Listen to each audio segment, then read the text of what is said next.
Hello students, welcome to easy math for JEE. I am Ujjwal Kaushik, your friend. जो भी students IT JEE की preparation कर रहे हैं उनके लिए हमारा चैनल बहुत यूजफुल है। आज का क्वेश्चन है F X be a real differentiable function such that F of zero is equal to 1 and condition given F of X plus Y is equal to F x F dash Y plus F dash X F of Y for all X Y belongs to are.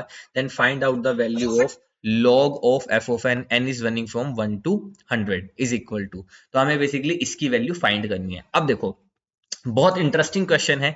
जब भी आपको इस तरह का question दिख जाए ना, तो सबसे पहले ना हम इनिशियल कंडीशन यूज करने की कोशिश करते हैं। ठीक है, जो मुझे यहाँ पे क्या गिवन है, वो मुझे यहाँ पे गिवन है F of zero is equal to 1। Just 1 second, F of zero is equal to 1। चलो, तो ये हुआ F of zero is equal to 1। अब इसको यूज करने के लिए मतलब मुझे यहाँ पे ये टर्म जीरो करनी पड़ेगी। इस टर्म को जीरो करने का मतलब है सबसे पहले मैं पुट कर देता हूं एक्स भी जीरो, वाई भी जीरो।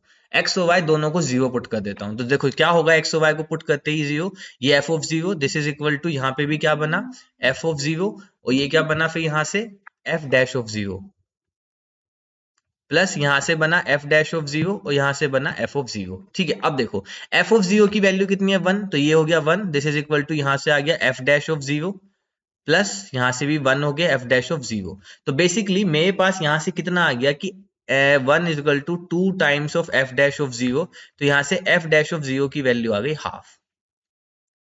अब मुझे एफ डैश की भी एक चीज पता लग गई। अब यहाँ पे है एफ डैश, ठीक है, और यहाँ पे भी है एफ डैश। तो अब मुझे क्या करना है, किसी एक को एक्स या वाई में से किसी एक को जीरो पुट कर देना है। अब देखो पुट करने का भी कितना अच्छा तरीका है। मुझे फंक्शन एक्स में बनाना पड़ता है, मैं ज्यादा सिंप्लीफाई मतलब कंफर्टेबल रहता हूँ, सॉरी। तो मैं क्या करता हूँ, यहाँ से बस वाई को पुट कर देता हूँ जीरो। ठीक है, देखो y को पुट करूंगा जीरो, तो ये बन जाएगा f of x, this is equal to f of x, और ये बन जाएगा f dash of zero plus F dash of x, और एफ ऑफ वाई को पुट किया जीरो। अब देखो यहां से अगर मैं ध्यान दूं, तो f x is equal to F x, F dash of zero की वैल्यू है 1/2 plus F dash of x, और एफ ऑफ जीरो की वैल्यू है 1। तो यहां से मेरे पास एफ एक्स कितना आ गया, f x is equal to F x by two plus F dash of x, f x by two plus में आ गया एफ डैश ऑफ एक्स। ठीक है, तो देखो बहुत सिंपल है। अब एफ एक्स की टर्म को इधर ले आते हैं, तो ये हो गया f x minus f x by to.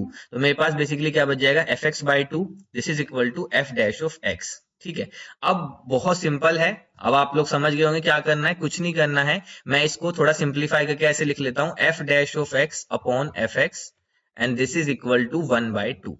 दोनों साइड कर देते हैं integrate with respect to x. अब देखो अगर मैं एफ एक्स को टी मानता हूं, तो इसका डिफरेंशियल क्या होगा, f dash of x d x, and this is equal to d t. यही तो मुझे न्यूमरेटर में गिवन है, तो दिस इज डी टी, और ये हो गया t, and this is equal to half.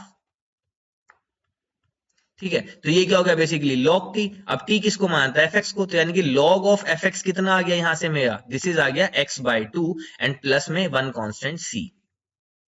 ये मेरा अब फंक्शन आ गया। अब देखो मैं चाहूं तो log की टर्म को कैंसिल भी कर सकता हूं, पर मैं ध्यान दूं तो मुझे फंक्शन भी जो फाइंड करना है वो log of f of n find करना है। तो अगर मुझे बस मेरा कांस्टेंट c पता लग जाए तो मेरा ऑलमोस्ट काम फिनिश है। अब देखो c को कैसे पता करेंगे, अगेन मैं कंडीशन यूज करूंगा f of zero equal to 1 वाली। देखो कैसे यूज करते हैं, देखो फिर से मैं पुट करता हूं x की जगह पे जीरो, तो हो जाएगा log of f of zero this is equal to 0/2 zero plus C.